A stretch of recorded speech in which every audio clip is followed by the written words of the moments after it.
Ready, ready! Ayos na ba lahat? Teka, yung mga tanong nasa na? Ito na. Teka, may tubig na ako. Ano ba yan? Ayos na ha? Maandar na ba yung camera? I'm si Server Tulang, grado. Ako si Mrs. Angelita Lagbaw Acorda. Umalis ako dito sa Pilipinas in 1973. Bumalik ako 1992. Nung dumating ako sa Amerika ay 1969 at nung bumalik ako dito sa Pilipinas ay 1994. Bali 6 years ko akong nanilihan sa Taiwan. Nung nasa New York ako ay nagtrabaho ako as nurse's aide sa isang nursing home. Kasi before hindi ko talaga alam itong panglentan ko na Italian pala. At nung magpunta ako ng Georgia ay nagtayo kami ng daycare center at nang pumunta naman ako sa California ay nakapagtrabaho ako sa Damon Laboratory as lab assistant. Sa kontrata, caretaker ako. Iba't ibang mukha, iba't ibang karanasan, iba't ibang pangarap.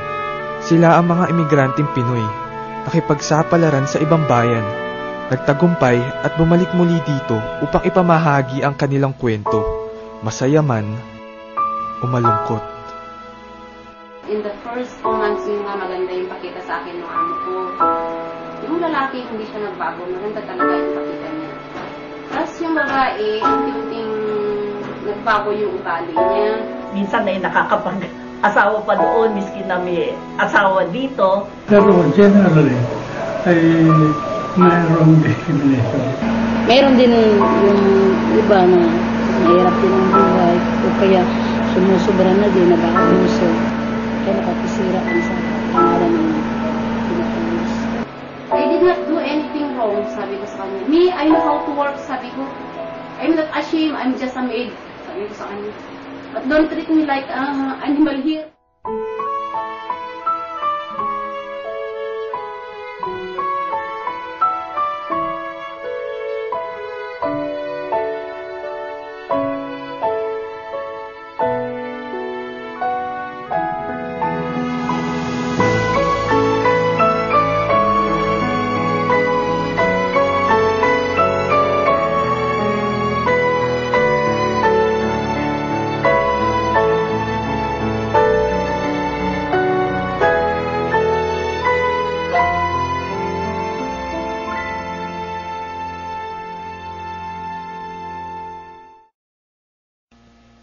Linggo ng umaga nang bumiyahe ako. Destinasyon, Lukban, Quezon. Layunin, magsaliksik tungkol sa buhay ng imigranteng Pinoy. Buhay ng 8 milyong taong nakipagsapalaran sa ibang bansa. Bakit nga ba sila umalis ng bayan? Ano-anong hirap at saya ang naranasan nila sa mga bayang umampun sa kanila? Nabawasan ba o nawala ang kanilang pagkamakabayan, ang kanilang pagmamahal sa Pilipinas? At pagkatapos ng 4 na oras na paglalakbay, natunton ko na rin ang bayan ng Lukban.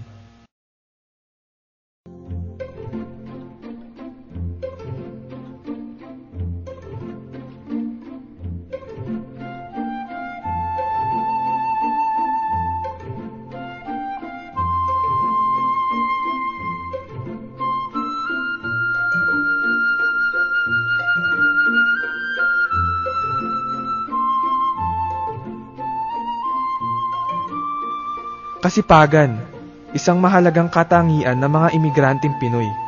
Naaalala ko tuloy si Manang Lita. Isa siyang imigrante mula sa Taiwan. Nakapanayam ko siya kamakailan lang. Sa Taiwan, hindi natin masasabi na caretaker ka lang, kundi all around na yung trabaho. Lahat na yun, nandun na yung pag-DH, lalaba, paglilinis, mga ganun. At kung may bata, kasama mo na rin yung sa alagain mo. Ang Pilipino ay yung pagtrabaho. Baka ang mga Amerikano ay yung mga trabaho pa lang yun, hindi din kasama yung malapit na mag-uuwi na. Matagal na eh. Pulbos pa ng pulbos ng babae. 2 oras pa. Handa nang malis sa trabaho. Sabi niya, Lita, sabi niya, Kwaitin na. Sabi niya sa akin yung kwaitin, dalian mo. Sabi niya, kwaitin na. Nangahaw-sangsang. Sabi niya, masyado daw madumi. So yun, wala akong reklamo. Talagang nililinis ko, 1 to 3rd floor yan. Pumunta agad ako sa pamahalaang bayan ng Lukban. Dito ko nalaman na isa sa bawat 10 tao o 4,000 sa 40,000 populasyon ng Lukban ang nagtungo sa ibang bansa upang maghanap buhay o manirahan doon. Ang pangunahin nilang rason, kakapusan ng pera. Ngunit hindi ginagarantiyan ng pagtatrabaho sa ibang bayan ang katapusan ng paghihirap ng imigranteng Pinoy. Sa isip-isip ko, sa akin lang, hindi kakayanin tumbasan ng dolyar yung pag-homesick mo lang sa pamilya mo. Mahirap sa amin to. Kaysa, yung mga seculars doon yung nagtatrabaho. Kasi, every time they like, they can call, no? Katawag sila, kaya hindi kami makatawag. At Pilipino ay kinakailangan lamang talaga makikita. Huwag mong pasilin mo discrimination. Talaga sasama ang loob mo. Nakita mo yung kapwa mo ng kliyado bagong pasok at Amerikano, mataas ka na sweldo. Tumawag yung broker ko, umiiyak na ako sa broker ko. Sabi, what happened to you? Sabi ng broker ko. Sabi ko, sir, can you please come immediately? Sabi ko, and check the door. Sabi ko, I was padlocked here by my madam. Ang paghihirap ng imigranteng Pinoy ay isang malaking tulong hindi lamang sa kanilang pamilya, kundi pati na rin sa buong bayan ng Pilipinas. 8 bilyong dolyar na remittances o padala ang natatanggap ng bansa taon-taon, isa sa pinakamalaking dahilan ng pag-usbong ng ating ekonomiya. Dahil sa malaking ambag ng mga imigrante sa pag-unlad ng ating bansa, idineklara ng dating presidente Corazon Cojuangco Aquino ang Proklamasyon 276 na nagtatalaga sa buwan ng Disyembre bilang buwan ng mga OFW. Maging ang mga ordinaryong mag-aaral ng Ateneo ay saksi sa kanilang kagalingan.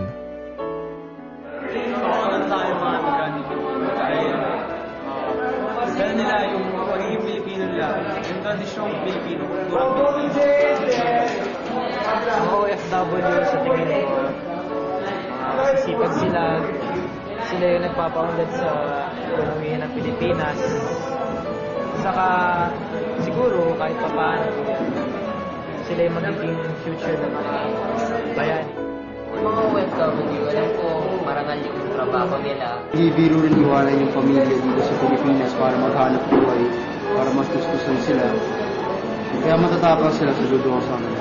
Basta huwag lang sila gumawa ng kahit anong kalokohan sa bansa na hindi naman nila gagawin. Sure. Nakatutuwang isipin na ang pagka-Pilipino ng mga imigrante ang nagbibigay sa kanilang lakas upang mabuhay sa abroad.